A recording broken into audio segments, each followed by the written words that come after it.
Maybe a little surprising, but as Eifler mentioned, I'm going to be speaking about cars today. Does anyone recognize this beauty? Shout it out. Model T, that's right.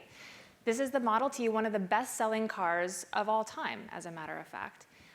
It was introduced to the market in 1908, and it was on the market for 19 years. And according to one data source I found, it outsold all but the Volkswagen Beetle.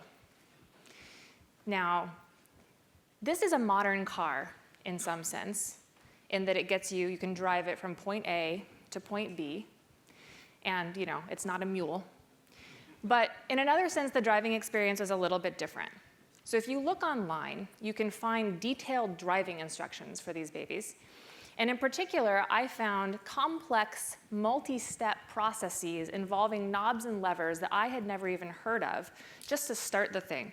So in particular, involving the magneto coil, choke, crank lever, timing stalk, throttle stalk, and handbrake, as well as specific instructions on which hand to use to crank so as not to break your arm. Now, the picture I'd like to paint today is that the Model T is today's ad server. Like the ad server, its introduction irrevocably changed the world, right? But also, like today's ad server, using the technology itself is front and center, all the bells and knobs and whistles and levers. If you think about the words that we use in our industry, you hear attribution, tags, creative macros, DMPs, bidding algorithms. These are things that we talk about sometimes almost as though they're ins in and of themselves. Now let's think about modern cars. This is a Model X. If you think about getting into a modern car, you just get in and go, right? How many of you have had the experience of getting into your car, maybe you don't own a car, getting into a car, starting the engine, driving down the road, all without necessarily consciously thinking about it, right? The car just kind of becomes an extension of you. You feel the road through your arms and your body and your hands, and you just focus on going where you want to go. That is exactly our aspiration for our programmable platform. We want marketers to be able to focus on where they want to go, what they want to achieve, the audiences they want to connect with, the stories they want to tell, all while the technology fades into the background, right? They're not focusing on the knobs and levers and gears. Meanwhile, however, the technology is powerful and flexible and responsive. Okay, so now, AppNexus Programmable Bidder is the first concrete piece of that platform that exists in our product today.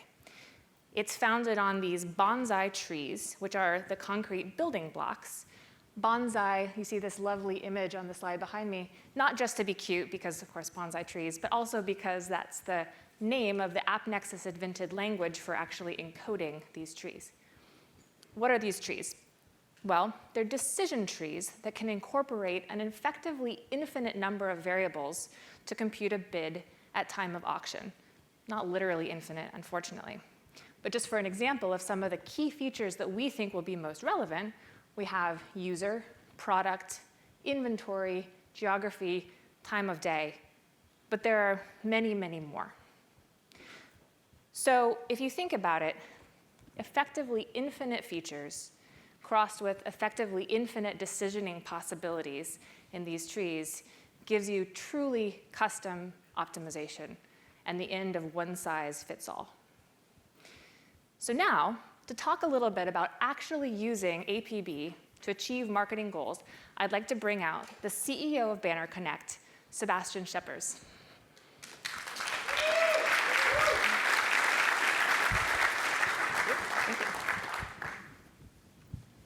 Thank you for joining us, Sebastian. Now, before I hand it over to Sebastian to talk about his experiences, I want to say a few words about him first.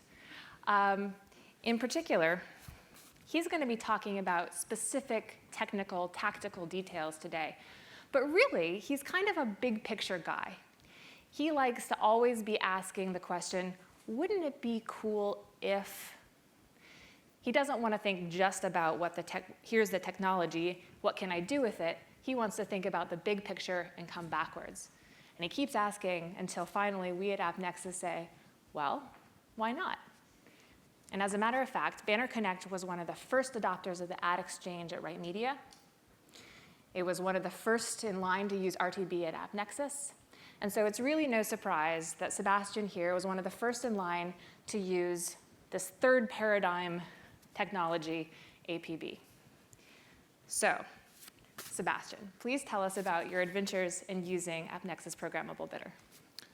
Wow, that was a great introduction. You're going to make me blush on stage. I hope I can live up to that, everything you said. You don't look very blushy. No, that's the makeup they put on me in the green room.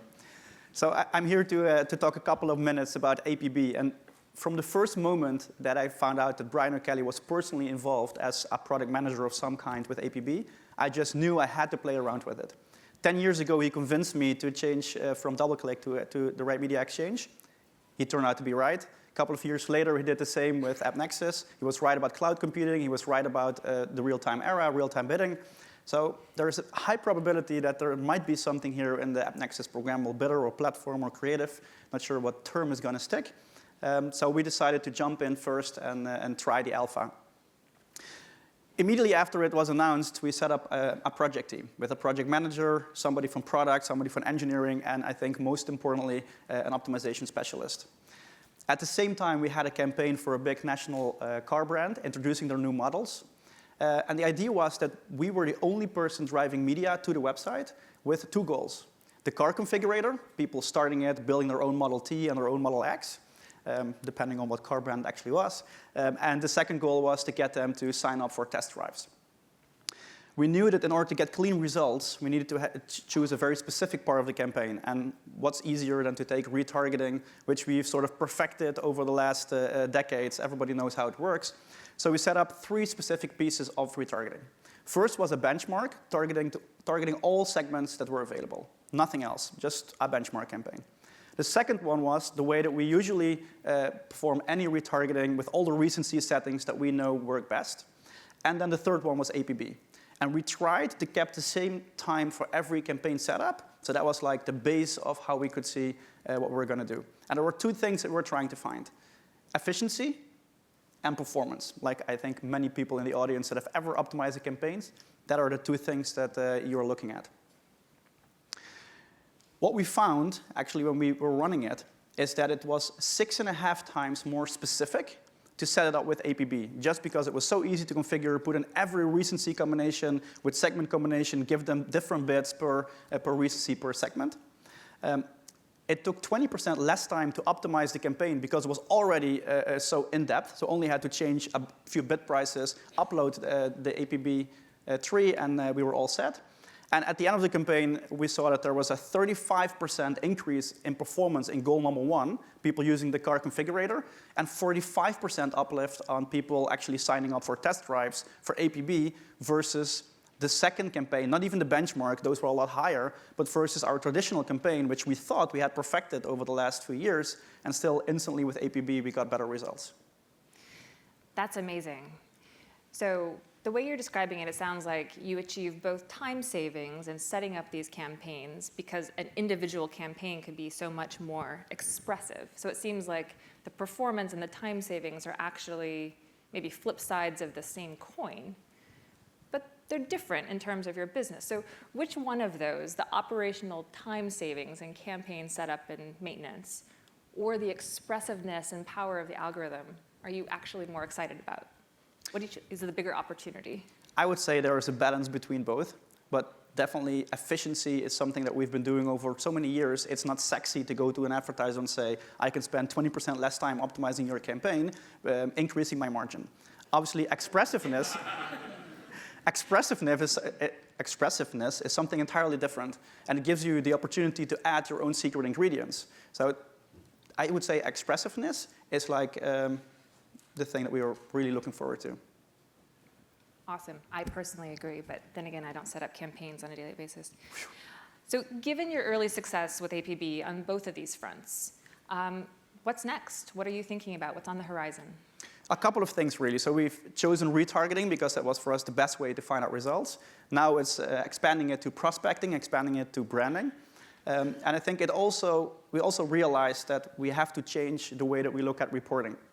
Usually, you pull a report for every single line item and campaign that you run, and some line items and campaigns represent retargeting or branding.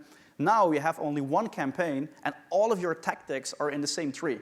So the way that you have to look at reporting is completely different. Right. So that's why we are building something on the new log-level data, including the leaf ID, building our own version of reporting, the way we think we can optimize trees the best. On the other hand, I think that the trees are so powerful that it shouldn't only be available for people that can code. So we're thinking of building something with a drag and drop where you can compose your own tree and apply it to any campaign. So a smart optimizer can apply it without needing an engineer to do it for him.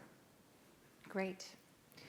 Well, you've heard it here. We have a happy driver who's already getting great mileage out of our next generation vehicle and looking for an open stretch of highway ahead. Thank you so much for joining us, Sebastian. Thanks for having me.